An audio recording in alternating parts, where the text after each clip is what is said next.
প্রিয় শিক্ষার্থীরা, অল্প কোচিংয়ে তোমাদেরকে স্বাগত জানাচ্ছি। আজকে যে বিষয়টি নিয়ে আলোচনা করব জটিল যৌগের সংকরায়ন।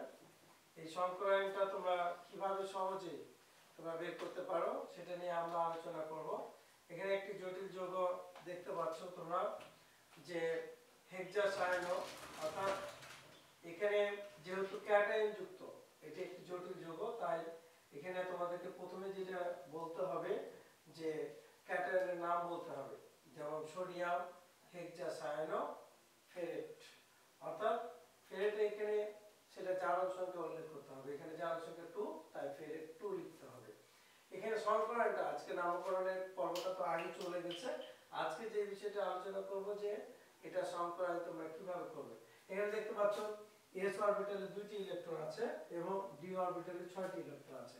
যেহেতু আয়রনের জারণ সংখ্যা 2, জারণ সংখ্যাটা কিভাবে বের করব? ধরে নাও এখানে সোডিয়াম কয়টি আছে? 4টি।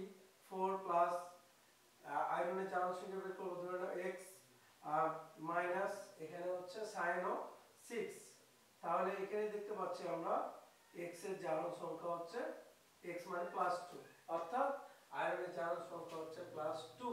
তাহলে এটা সংকরায়ন আমরা কিভাবে করতে পারি? যে d অরবিটাল, দেখো যে এখানে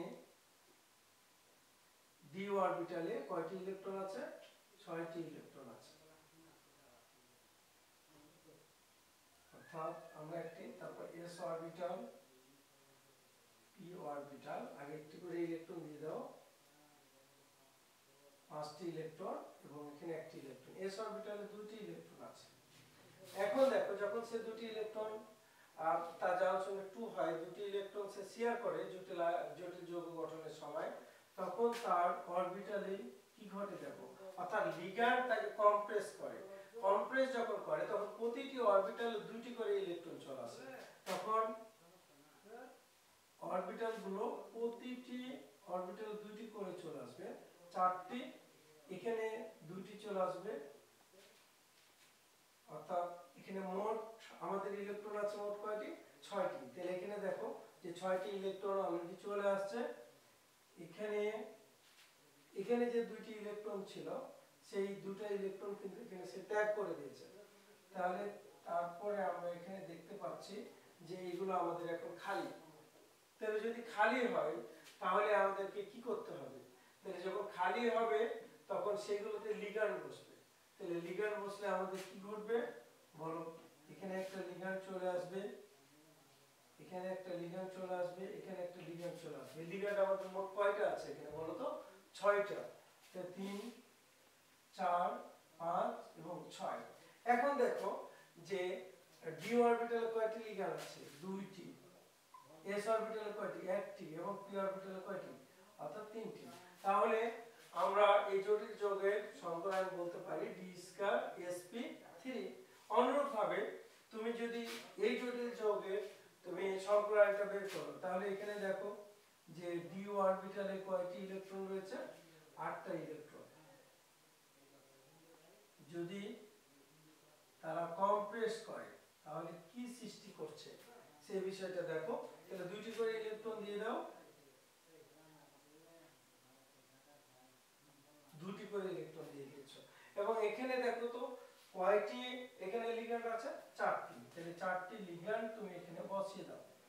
তাহলে 4টা লিগ্যান্ড যদি বসিয়ে দাও, তাহলে এখানে দেখো তো d তে লিগ্যান্ড আছে একটি, তাহলে d, s এ একটি, ds এবং p তে 2টি, অর্থাৎ 2। তাহলে আমরা এই জটিল যৌগের সংকরায়নটা আমরা বলতে পারি কি? dsp2, অর্থাৎ dsp2। অর্থাৎ এইভাবে তোমরা জটিল যৌগের সংকরায়নগুলো খুব সহজে বের করতে পারো। আমি তোমাদেরকে আবারও রিপিট করে দিচ্ছি, যখন জটিল যৌগ গঠন করে তখন আমাদের লিগ্যান্ডগুলো ইলেকট্রনগুলোকে কম্প্রেস করে। যখন ইলেকট্রনগুলোকে কম্প্রেস করে তখন ইলেকট্রনগুলো প্রতিটি অরবিটালে 2টি করে চলে আসে এবং এখানে বেশ কিছু অরবিটাল খালি থাকে। এই খালি অরবিটালগুলোতে লিগ্যান্ড বসে যায়, অর্থাৎ লিগ্যান্ডের যে অযুগ্ম ইলেকট্রন, যেগুলো যুগ্ম ইলেকট্রন রয়েছে, সেগুলো কি এখানে বসে যাবে। লিগ্যান্ডগুলো বসে গেলে আমরা দেখতে পাবো যে আমাদের অরবিটালে কোথায় কয়টি করে লিগ্যান্ড আছে। যেখানে যতটি করে লিগ্যান্ড আছে ঠিক সেইভাবে আমরা অরবিটালগুলো যদি লিখি তাহলে সেটা সংকরায়নটা আমরা খুব সহজে পেয়ে যাব। তাহলে আশা করি তোমরা এই সংকরায়নের ক্লাসটা ভালোভাবে বুঝছো। তোমাদের যদি কোনো বুঝতে অসুবিধা হয় বা কোয়েশ্চেন থাকে তাহলে স্যারকে তোমরা ইনবক্সে কোয়েশ্চেন করো, তোমাদেরকে সহজভাবে বোঝানোর চেষ্টা করবো। ধন্যবাদ।